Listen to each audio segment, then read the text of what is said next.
বৃষ্টির দিনে মাত্র দুটো উপকরণে বানিয়ে নিন এইরকম একটা ক্রিস্পি স্ন্যাক্স রেসিপি। আর এটা বানালে কখন যে প্লেট খালি হয়ে যাবে বুঝতেই পারবেন না। চলুন তাহলে দেখে নিই আজকের এই চটজলদি মুখরোচক স্ন্যাক্সের রেসিপিটা। আজকের রেসিপিটার জন্য আমি এখানে সাবুদানা নিয়েছি। সাবুদানা দেখেই ভাববেন না এটা কিন্তু ভিজাতে হবে বা সেদ্ধ করতে হবে। এখানে আমি হাফ কাপ মতো সাবুদানা নিয়েছি আর সাবুটা একটু ভালো করে শুকনো কাপড় দিয়ে মুছে নিয়েছি। এবার এই সাবুটা আমি একটা মিক্সিং জারের মধ্যে দিয়ে দিলাম। এটা একটা গুঁড়ো বানিয়ে নেব। ঠিক এরকমই একটা মিহি কিন্তু গুঁড়ো হয়ে যাবে। যেহেতু এখানে সাবুটা আমি ভাজিনি, একদমই কাঁচা আছে, তাই একটু সময় ধরে কিন্তু এই ব্লেন্ডটা করতে হবে। এর সাথে আমি নিয়েছি একটা এরকম মিডিয়াম সাইজের কাঁচা আলু।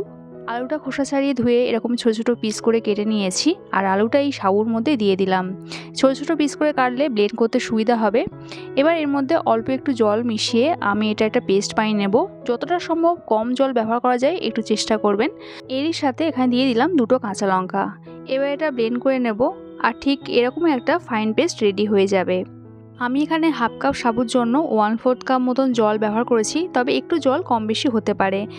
ব্যাটারের থিকনেসটা ঠিক এরকম একটু ঘন মতনই কিন্তু হবে। এবার এখানে ঘরে থাকা কিছু মশলা দিয়ে দেবো। সবার প্রথমে দিয়ে দিচ্ছি হাফ চামচ গোটা জিরে, এই সাথে স্বাদ মতো নুনটা দিয়ে দিলাম। আর এখানে দিচ্ছি একটু আদা, হাফ ইঞ্চি মতন আদা একটু গ্রেট করে দিয়েছি। আদার কিমা চাইলে কিন্তু দিতে পারেন, তবে পেস্টটা ব্যবহার করবেন না। আর সঙ্গে দিচ্ছি একটু চিলি ফ্লেক্স। বাচ্চারা যদি এটা খায় তাহলে চিলি ফ্লেক্সটা অ্যাভয়েড করবেন। আর এবার এখানে বাইন্ডিংয়ের জন্য দিচ্ছি 2 চামচ কর্নফ্লাওয়ার। কর্নফ্লাওয়ার না থাকলে ময়দা কিংবা বেসন কিংবা চালের গুঁড়ো যে কোনো একটা উপকরণ দিলেই কিন্তু হবে। সবশেষে একটু ধনেপাতা কুচি দিয়ে দিলাম। এবার সব কিছু একটু ভালো করে মিক্স করে নেব।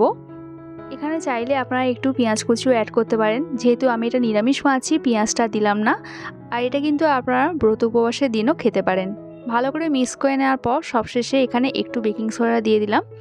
বেকিং সোডাটা দিলে স্ন্যাক্সগুলো ভীষণই মুচমুচে হয় আর অপরদিকে এটা কিন্তু পারফেক্ট শেপও চলে আসে। তো বেকিং সোডাটা দিয়ে খুব ভালো করে মিক্স করে নিয়েছি।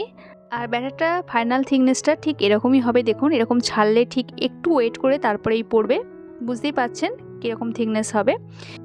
এবার এগুলো ভেজে নেবো। একটা কড়াইয়ে তেল বসিয়েছিলাম গরম হওয়ার জন্য। তেলটা কিন্তু খুব ভালো মতন গরম হতে হবে, এটা খেয়াল রাখবেন। তারপর গ্যাসের ফ্লেমটা একদম লোতে রেখে এইভাবে একটা একটা এরকম বড়ার আকারে ছাড়তে হবে। একটু ছোটো ছোটো বড়ার আকারে ছাড়বেন, তাহলে দেখতে খুব কিউট হয়, খেতেও ভালো লাগবে। আর বড়াগুলো দেওয়ার পর এইভাবে যতক্ষণ না বড়াগুলো উপরে ভেসে উঠছে একটু ওয়েট করবেন। ততক্ষণ কিন্তু কোনো রকম হাতাখুন্তি দেবেন না, তাহলে ভেঙে যেতে পারে। আর বড়াগুলো একবার এরকম উপরের দিকে ভেসে উঠলে গ্যাসের ফ্লেমটা মিডিয়ামে করে দেবেন। তারপর এরকম উল্টে পাল্টে দেবেন। একবার এরকম উল্টে পাল্টে দেওয়ার পর 30 সেকেন্ড পর্যন্ত একটু ওয়েট করতে হবে অপর সাইডটা সেট হওয়ার জন্য। তারপর এরকম নেড়ে ছেড়ে উল্টে পাল্টে দিতে হবে যতক্ষণ না বড়ার গায়ে এরকম একটা লালচে কালার চলে আসছে। লো টু মিডিয়ামে বড়াগুলো ভাজলে বড়াগুলো ঠিক এইরকম ক্রিস্পি হবে। আর বড়ার এই এক একটা ব্যাচ ভাজতে আমার কিন্তু 3 থেকে 4 মিনিটই মতন সময় লেগেছে। শুধু এটুকু খেয়াল রাখবেন যখন দেবেন বড়াগুলো গ্যাসের ফ্লেমটা একদম লোতে রাখবেন। আর এখানে দেখতেই পাচ্ছেন তেলটা একটু বেশি গরম হয়ে গেছিলো বলে প্রথম থেকে যে বড়াগুলো ছেড়েছিলাম একটু লালচে হয়ে গেছে বেশি। তো এদিকটা একটু খেয়াল রাখবেন যে তেলটা যেন ঠিকঠাক গরম থাকে। আর একসাথে অনেকগুলো ছাড়তে যাবেন না, তাহলে বাকিগুলো দিতে দিতে মানে শেষ পর্যন্ত দিতে দিতে আগেরগুলো ভাজা হয়ে যাবে। তো রেডি হয়ে গেল আজকের আমাদের রেসিপি সাবু আর কাঁচা আলুর পকোড়া।